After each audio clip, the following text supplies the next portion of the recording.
Kellyanne Conway, counselor to President Trump, joins us on this Monday. Kellyanne, the president tweeted to the victims on Saturday saying, "May God be with them." How does the federal response to Florence look right now? Well, it continues because we know that these hurricanes, after they wreak their initial devastation, then there is the necessity of providing millions of meals, millions of liters of water, rescue efforts, trying to get people out of their homes if they're still trapped there, obviously. And also, as the FEMA director, Brock Long, has noted, the rescue efforts continue for a very long time. We know that the devastation of hurricanes lasts for weeks, sometimes months, and that there's still flooding. And I think the president's almost ubiquitous activity on Twitter has been incredibly helpful because he has the most robust, considerable media platform probably in the world, and for him to be directing folks about resources and about what they should and should not do. Even this morning, in both Spanish and English, he was directing people about their pets, about evacuations, about the dangers of flooding. So we know that this takes an awful lot of time beyond the initial devastation, and the resources are there. So on a political note, huge news yesterday. The anonymous person who was accusing Judge Kavanaugh in high school of sexual assault has put her name behind the action. She's come forward in a very detailed article in the Washington Post. Her name is Christine Blasley Ford, and she's now a professor in the Palo Alto area. And she said that this is exactly what happened with Judge Kavanaugh then in high school and a friend of his. What do you think this does for his nomination process? What questions do you have? Well, this woman should not be insulted and she should not be ignored. I think the Senate is headed to a reasonable approach in that it seems to me, and speaking to a few senators, including Senator Lindsey Graham, that allowing this woman to be heard in sworn testimony, allowing Judge Kavanaugh to be heard in sworn testimony about these specific allegations would be added to the very considerable mountain of evidence and considerations that folks will have when they weigh whether or not to vote for Judge Kavanaugh to be on the Supreme Court. So let me make very clear, I've spoken with the president, I've spoken with Senator Graham and others. This woman will be heard. She's going to, I think the Senate Judiciary Committee will decide how and through which forum. In other words, will it be by telephone, will it be in person? And but remember, too, that has to be weighed against what we've already know, which is that Judge Kavanaugh is a man of character and integrity who has been through 6 FBI vettings, which I can tell you firsthand are significant and thorough. He also has been lauded by women from every different aspect of his life. And this is significant.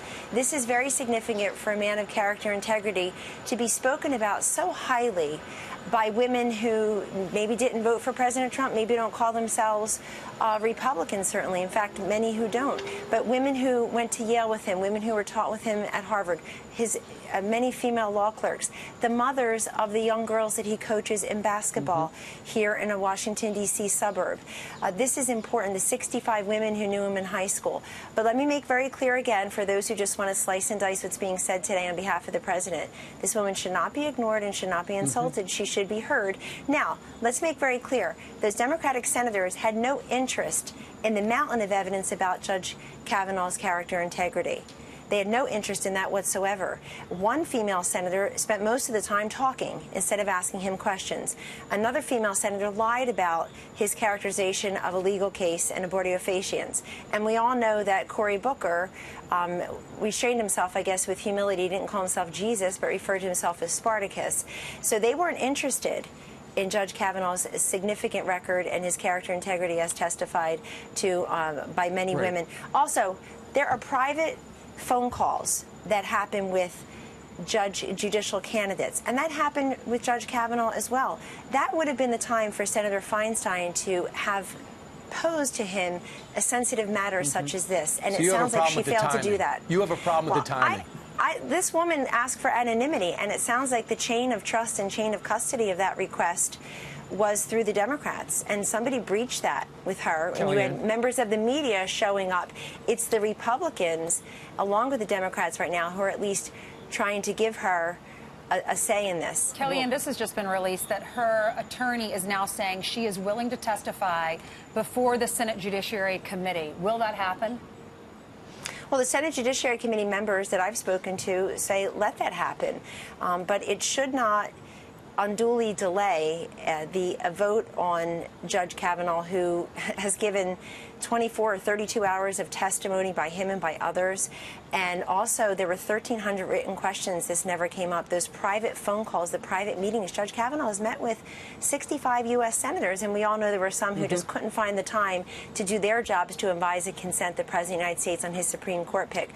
I started this segment out by saying she should testify under oath.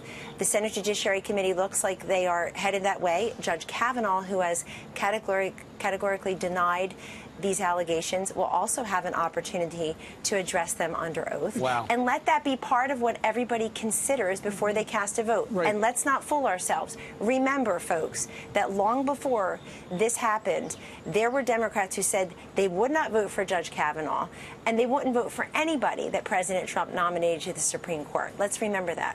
All right, real quick exit question. You say, while she should testify, at the same time you say they should still vote on Thursday.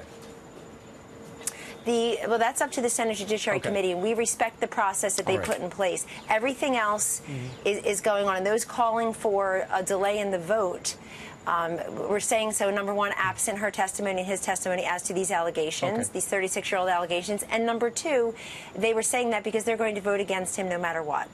And Brett Kavanaugh, has he talked to the president since this came out yesterday? I can't reveal that. I've certainly talked to the president, and I wanted to reflect his opinion on this because I see a lot. We see a lot in the written press, but also on TV this morning with people who have no idea what they're talking about, have no access to the president or his thinking, pretending that they do, and trying to put this in the most negative light possible. So take what I said. She should not be ignored. She should not be insulted. She should be heard, but so should he. And it should be weighed as part of the considerable body of evidence that this man has about his character, integrity, judicial temperament, his exceptional qualifications, and many people who have many women in his life, right, left, and center ideologically, who have testified and said that. Thank you. Let's see what the Senate Judiciary Committee does. Kellyanne, thank you very much. Thank you. Thank you.